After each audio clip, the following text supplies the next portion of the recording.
Welcome to the Mobile Home Park Mastery Podcast, where you will learn how to identify, evaluate, negotiate, perform due diligence on, finance, turn around, and operate mobile home parks. And now, here is your host, the fifth largest mobile home park owner in the United States, Frank Rolfe.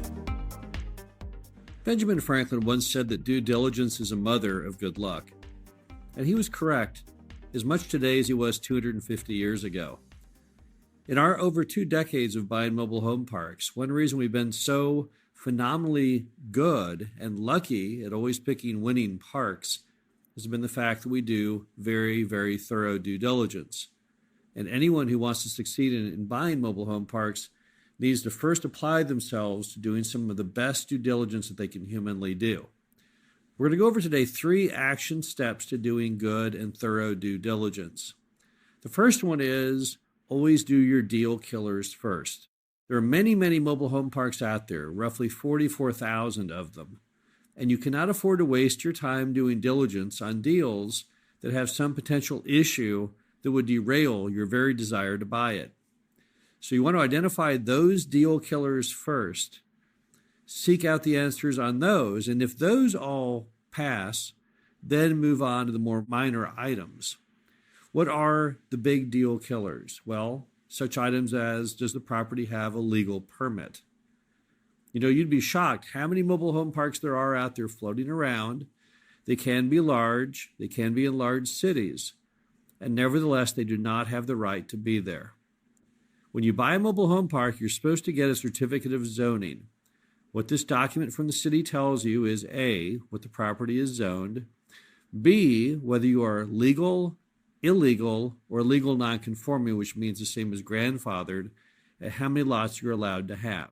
You would be shocked at some of the things I've come across over the last 20 plus years of doing this that just blew my mind. Here's an example. A mobile home park that was roughly about 30 spaces in size. Sign the contract, proceed down to City Hall to inquire and to get the certificate of zoning. So I go to the zoning department and I say, I'm looking at buying this mobile home park. Can you tell me real quick what you're going to show me, which I will later receive in writing as far as the number of lots it's allowed to have, and whether it's legal, illegal, or not conforming? The zoning official comes back in a few moments and says, there's no mobile home park at that address. I say, yes, of course there's a mobile home park at that address. I have it under contract. He says, no, there's nothing there. I said, look, I was just there. In fact, you know what? Hold on. Here in my briefcase are photos of this mobile home park. He takes the photos and he disappears again. He comes back 5 minutes later and says, well, I think I've unraveled what happened here. This property was annexed into the city. And when it was annexed in, like we require of all annexations, the property owner had to give us a complete list of what was on the property. And as you'll see here, he wrote just a house, one single family home. And yes, there was one single family home on the tract, but he kind of sort of forgot to add those 30 mobile home units. Now he did that so he would go in with a much lower tax valuation. But when he did that, he also rendered his property illegal. It had no operating permit to have a mobile home park there. That's the kind of crazy things that we find. We found a mobile home park in a large city, 100 lots in size. Then we went to City Hall. We found out the city had never granted the park owner the right to have a park there. And for some bizarre reason, they never had enforced the fact he had no right to be there, but had decided instead to spring that on the new owner because they liked the old guy that built it, but they didn't know the new owner at all. These are the kind of issues that are a complete waste of your time. What else are deal killers? Well, there's many other big deal killers. The fact that the property has master metered electric or master metered gas, that might be a deal killer for you. Obviously, failing the phase 1 examination, that would be a deal killer. But typically you want to go after the things that would make you say, nope, I don't want it on the front end, so you don't waste all your time. If you can go to the city and check on that permit day one, if you can check on whether it's master metered gas or master metered electric or whatever it is that most concerns you about the property, always do that on the very front end. So if it doesn't work out for you, you don't waste time and can move on to the next property. The next item is you need to build your due diligence book. And yes, we do an actual book. We wrote a course on it called 30 Days of Diligence, in which you have to build a book. You take a 3-ring notebook and you put in what I call slick sheets from my old days as a high school debater. You might call them vinyl sleeves. And you put each item requested in the chart into those sleeves. And in the end, you've got a thick little book that has everything you'd ever want to know about that mobile home park in one spot. However, when you're building that book, you need to always wear your lab coat. You need to think like a scientist. You're just there to gather the facts, but not to make any decision. Only after you've completed filling out the book do you then review the book and decide whether you want to go forward and buy it or not. Many people make a terrible error when they do due diligence. They become way too emotionally connected to the property on the front end or during diligence, and then when it's obvious they should not buy it, they still go forward. Isn't that crazy? Why would you do that? You already know that the property is going to be a loser, yet you still go forward and buy it. And they do that because they become so emotionally invested in it. They told their friends and family they were buying the mobile home park. They convinced themselves, I can make this thing work. Due diligence doesn't really mean anything. I have a good gut instinct. Whatever it is, they lie to themselves, and then they don't look in actual fact. Instead, they go down a path of fiction, which ultimately leads to their economic ruin. You cannot work it that way. You have to be a scientist on the front end, and then after you've gotten all the science out of the way and you know all the facts about the property, then you can put your deal-making hat on if you'd like. But now you know the reality of what you're getting into. So never, ever get emotionally connected to any property. That's one reason we've sold so many properties over the last 20 plus years, is because we're not really emotionally tied to any of them. To us, they're all income properties. They may have some good attributes. They might have some bad attributes. But nevertheless, we'd sell any single one of them at the right price. And that's how you should always approach things. These are merely income properties. Never think using your ego. Never think, oh, I wish I'd buy that mobile home park. Wouldn't it be cool to be able to drive by that and tell people, hey, I own that mobile home park? Well, number one, this is not an industry that really is like that. It doesn't sound cool at a cocktail party to own a mobile home park. At least it never has for me. But number two, you're going to get yourself in lots of trouble when you make those kind of emotional purchases that are not supported by the facts. Just always think like a scientist, gather the facts, and then sit back, read your book, and make a decision. In fact, even better, have other people read your book and make a decision. Why just you? Why not get 2 or 3 different viewpoints? You probably have some friends who are in the real estate business or people who are business people who have a pretty good outlook on business and what makes it work and doesn't work. Have them read the book. Have them look at the basic gray areas and decide whether they would take the gamble or not. That's the best way to do it. But just never, ever become emotionally involved. Finally, the third action step to due diligence is never trust anyone. Gosh, doesn't that sound terrible? Here we are, a world where you're supposed to trust your fellow man, and I'm telling you, don't trust anyone. Don't trust that fellow man. Don't trust that seller. Don't trust their attorney. Don't trust that real estate broker. Don't trust a soul. Because at the end of the movie, after you buy it, they're not going to do a darn thing if they maybe, misled you a little bit. So you have to be in charge of yourself. You have to never, ever, ever let your guard down. So what do? Well, you rebuild everything from scratch. During due diligence, a smart buyer rebuilds the entire P&L based on only things they can tangibly see or hear that come from directly from the source that they know is 100% accurate. On the revenue side, what do? You go out to the property yourself and you walk through the property with a legal pad or a clipboard, and you tangibly walk up and touch each home, write down the lot that home is on, and any signs of life you have. And if that home looks vacant for any reason, you write down that home is vacant.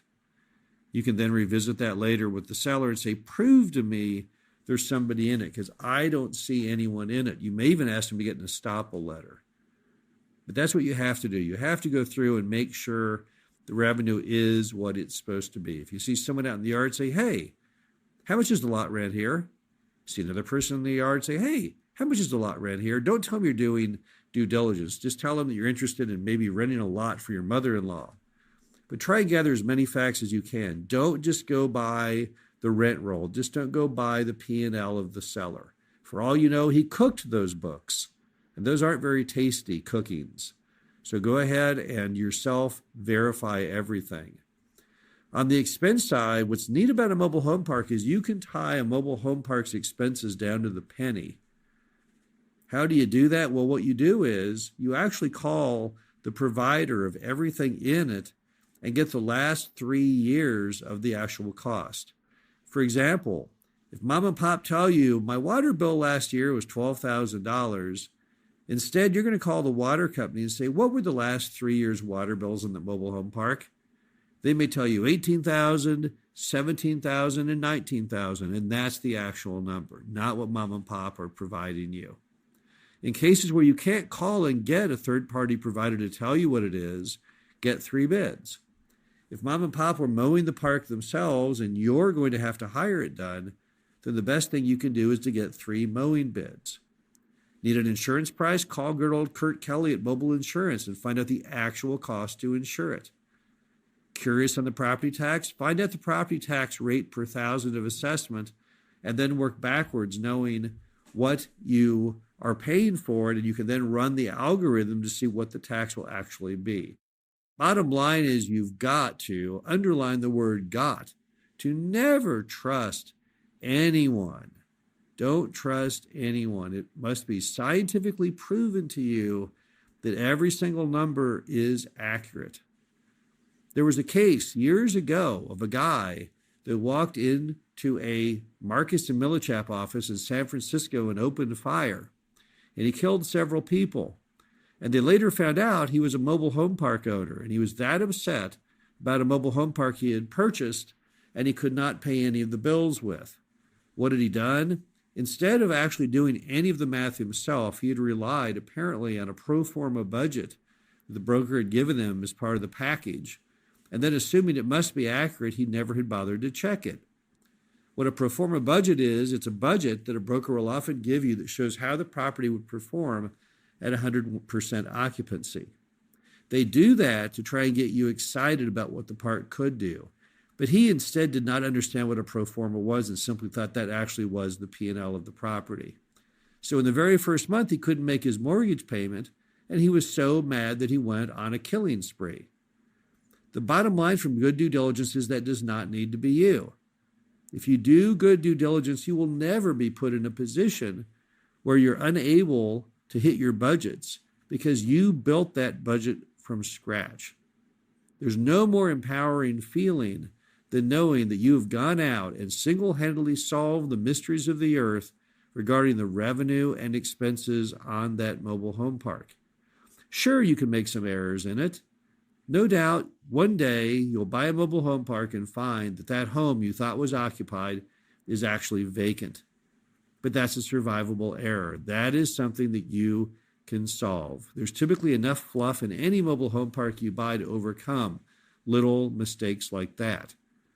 But instead, what would happen if, for example, the park has a septic system and the septic system has gone bad, but the seller told you, oh, no, it's working great. It needs $200,000 of work.